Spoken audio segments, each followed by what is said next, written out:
In this video, I'm going to show you how to use a balloon, molding paste, and acrylic paint to create the most stunning textured collage papers. Hello, my name is Catherine Rains. I'm a mixed media collage artist, and welcome to Tune In Tuesday, where I share art demos to expand your mixed media toolbox. If you see value in my art demos, I would deeply appreciate a thumbs up, and if you would subscribe to my channel below. Links for all the supplies to make these textured collage papers are down below under the word more. And while you're there, you might also want to check out my free 5-lesson online workshop, Collage Kickstart, where I teach you how to use all the collage papers taught during Tune In Tuesday to make fabulous collages the very first try. So let's get into creating textured collage papers with a balloon and molding paste.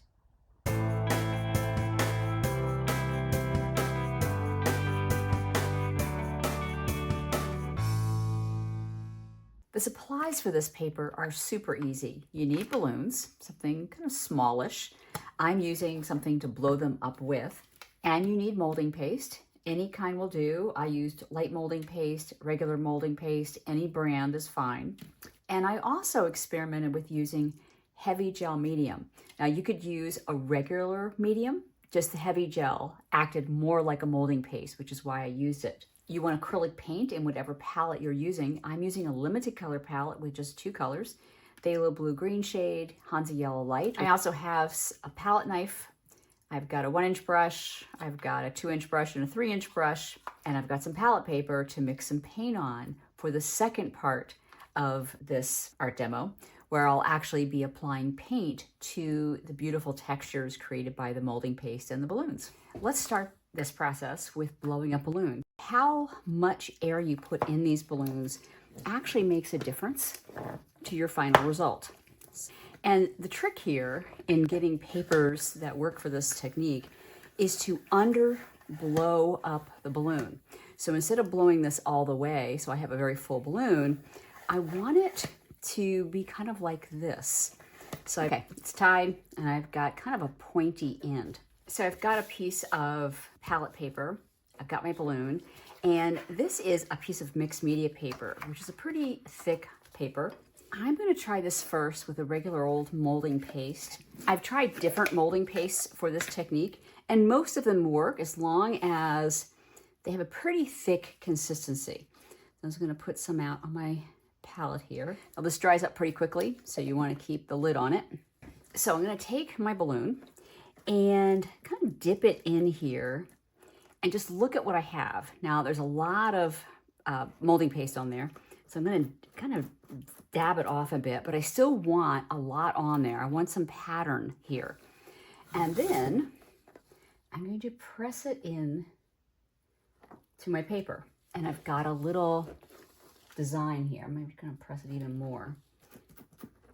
So I'm going to go over the whole paper, putting these kind of little circle designs here.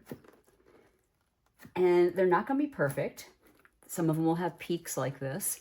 And I'm going to keep taking molding paste from my big pile, putting it into a shorter pile, because I'm trying to dab it off so I don't have as much on there, so I don't create as big a peaks.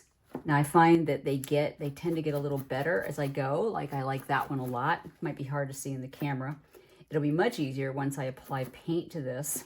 I always have to remember that I may not like that little one because it has a big peak to it, but I'm gonna love other pieces of this. You know, when you make collage papers, you're not using usually the entire collage paper in a design, you're using a portion of it.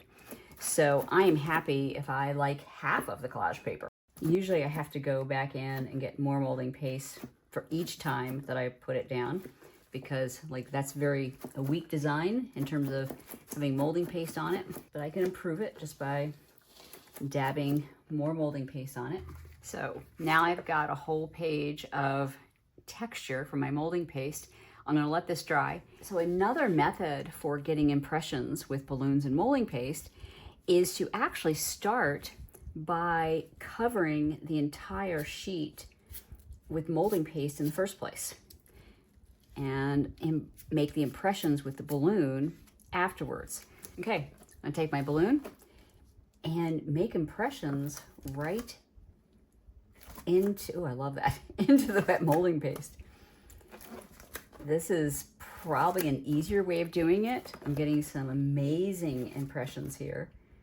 It's really showing the roundness of this balloon, which I think is pretty cool. Wow, this could be my favorite one yet. You know, before I actually get to you to show you on camera, I'm actually experimenting quite a bit. So I've got, you know, 3 or 4 dud sheets that I'm not showing you because it takes a little bit of finesse. So I encourage you, you know, when you're making yours, don't give up the first one, because sometimes it just takes a tiny bit of, well, practice to see what you like, to see what works. One more way of doing this is with a gel medium. Now, I actually have a heavy gel medium here, but I'm pretty sure a regular gel medium would work as well. You know, it's just a thick medium, a thick kind of texture paste in a way. So I'm going to, you know, just put some out here with my palette knife. And I've got my balloon from before, so I'm just gonna off print some of that, get rid of some of that molding paste. And I'm gonna do the same thing and see if I can get some interesting imprints. Now I get a really nice imprint on my palette paper. Let's see what happens here.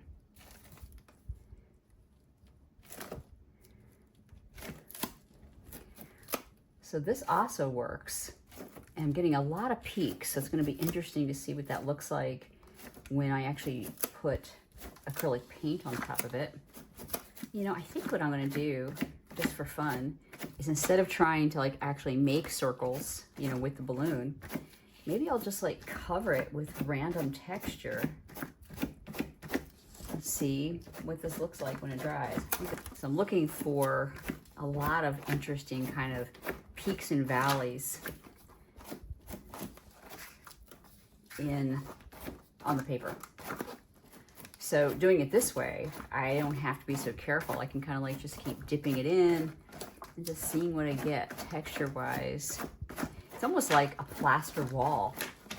That's what it looks like. I think it would just be fun. I'm going to put a little more of my gel medium down and try the other balloon in it. So these balloons are slightly different in the tips, and see if I get any kind of other kind of texture I can just kind of put on top. And there's a lot of different texture. Wow. Totally different. I'm getting more of the round balloon shape with this one. Just so you know, I did try it with a full balloon, meaning a balloon like this, you know, that doesn't have the tip, and it didn't work near as well for me. But you never know. Maybe it'll work for you. So you might want to experiment with that as well. I consider all of this a grand experiment. You never know what you're going to get until you try it.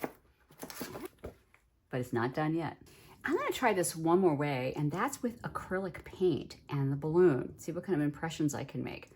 Now, I have done something similar to this in Collage Kickstart 2.0, if you've taken that class with me. But this is a little different. In this case, what we're going to be doing is pushing our balloon into the paint, but we're going to cover the entire sheet as a way of creating interesting, quiet papers. So, you know, we don't want all of our collage papers to have a lot of pattern. We want some of them to, but we also need papers that are quiet, but also have some kind of interest to them, like an interesting texture. So you may not be able to see this in the camera, but I will hold it up when I'm done. But this balloon is creating a beautiful, quiet pattern that I can place next to other papers that have a lot of pattern. And that's why I am creating it. So I think I'm going to create these in several different values. So this is a very dark value, which is great because I tend to make a lot of mediums and a lot of lights, or a lot of mediums, I should say. I actually ignore my darks, but you need darks to make effective collages. So let's see what this looks like. So you can see the subtle texture now that it's in the light. It's really quite beautiful. And again, it will look great next to papers that have a lot of texture to them. So I want to do the exact same thing, but now I want to do this kind of paper, but with a really light value. So I'm just going to mix some of that blue in with this white and do the same thing and see what happens. You know, I'm deliberately overlapping my designs. Now this is coming at, well, mostly light. I think I need more white. If I put more white in what's already very light, I'm more likely going to get an even lighter value. That looks like it's going to work. Oh yeah, that's exactly what I'm looking for. Really light value that has some pattern to it,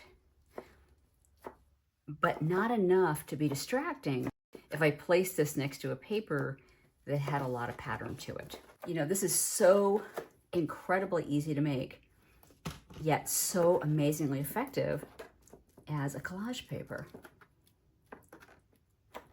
Now, I do have some darker values in there, so I think, yeah, put some lighter values right on top of it. Oh my gosh. It almost looks like Japanese kind of fans.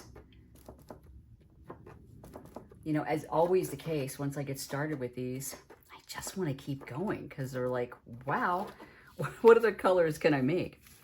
Love that. Wow. I've got a whole pile of my molding paste and gel medium textured papers now all dry. And what I want to do is take different colors in my palette and pull out the different textures by lightly scraping the paint across the top. Let's try this first one. Just going to put a little bit of paint down, add a tiny bit, side my phthalo blue, green shade, a little bit of the yellow. I'll add a little bit of white, just a little bit of a lighter value. I'm going to mix it up.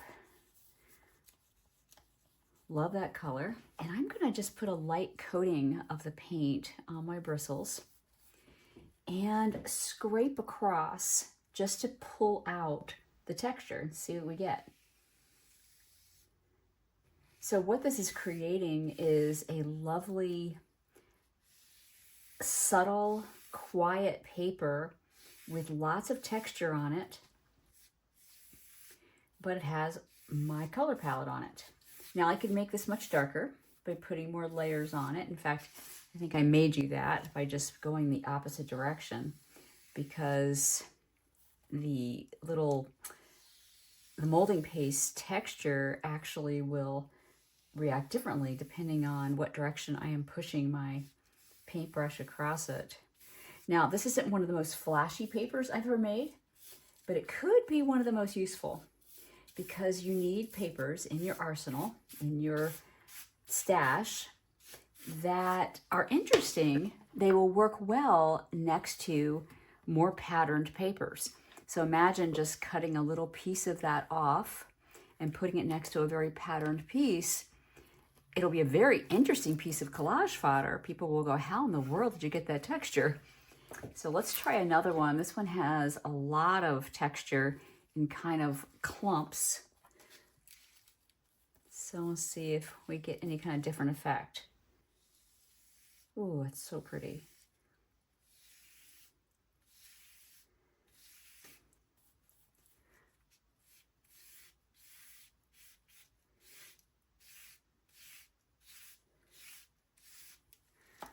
I love that. So I'm just going to see if I bring my paintbrush the other way, if I get a little more accents, and I do. It pulls out all that scrumptious texture just a little bit more by going in the opposite direction. Wow, this is so interesting and gorgeous and subtle. Look at that. I'm feeling inspired to add a little water to this. See what will happen if I get the paint to run just a little bit into the crevices. I'm going to take a piece of scrap paper that I've already been using as a blotting sheet. Just pull up some of that. Actually, it makes even a prettier blotting sheet here. Yeah, so I like both this and I love this. I'm tempted to put a little, ooh. Let's see, I'm adding paint on top of the water. They're a whole different effect. You get these little kind of mountains that are coming out. I'm going to soak up some of that as well.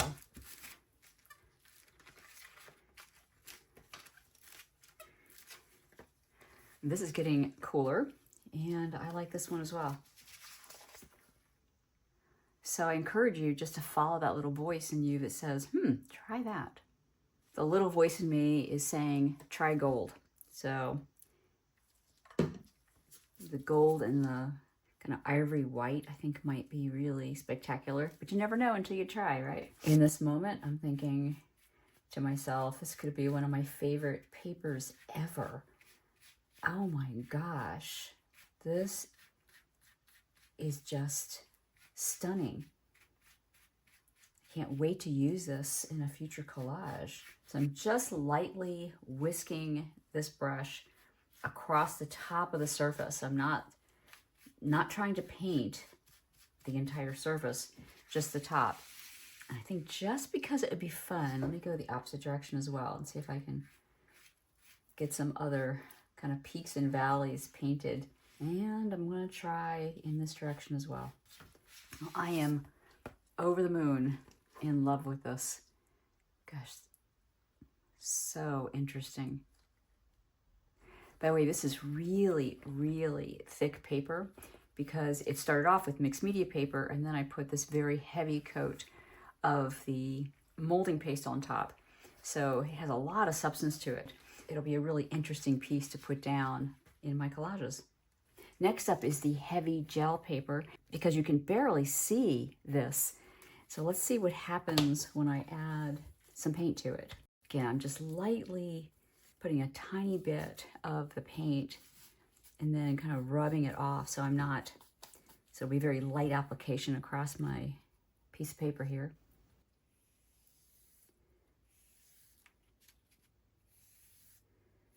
There's obviously a lot of blue left on my paintbrush because I'm getting a kind of a blue-green. A little more of that green on the opposite direction, see what happens. Oh wow, now it's a layered effect with the second color. Almost want to put a third layer on here, but the texture is just so yummy and subtle. Again, a quiet paper to put next to something with more pattern to it. I'm going to try this with a tiny bit of black as my bottom layer and then put some other layers on top. Just get a little bit of black on there. Let's see what happens. The black highlights beautifully. So I'm thinking put a little blue in that black. Oh yeah, okay. Yeah, now I've got a nice, interesting layered effect here. I like that even more. So this may not look like the most beautiful collage paper, but the texture on this is just super intriguing, and it'll be really effective in a collage next to more patterned papers. Who knew using such simple tools like a balloon, molding paste, and gel medium could create such incredible textured and subtle collage papers? And I absolutely cannot wait to use these in an upcoming collage series. And I hope that you enjoy experimenting and playing with this technique as well. Have fun. To learn how to make many more types of collage papers, check out the links that are about to appear right here. And be sure to join my free 5-lesson online class, Collage Kickstart. The link to sign up is under the word more below. And if you haven't already subscribed to my channel, I would be deeply grateful if you would. And I'll see you here next week for another Tune In Tuesday art demo.